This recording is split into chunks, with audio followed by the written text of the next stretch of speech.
Well, we unloaded the GT40 last night, and here it is. This is a race car replica's GT40. They call it a kit. I think that's a loose term because it's definitely not a kit. There's really no instructions, and there's basic guides as to how do you put it together. There's a lot of things on forums online. There's some Facebook groups.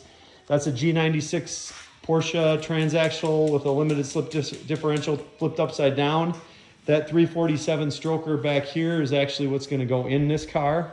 It's got a full aluminum monocoque chassis. There's really not a lot of parts to this car. It just takes typically guys about 3 years to put them together.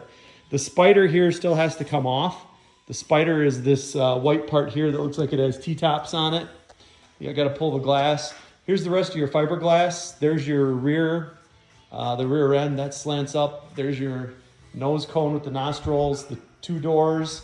There's your front clip and then your side skirts. And then believe it or not, all of the other parts that came with this car are literally on this shelf right here other than the seats. I've got the seats out in my cold storage area. So there it is, the race car replica's GT40. Watch for more updates on this. Don't know how long it's going to take, but it's going to be a while.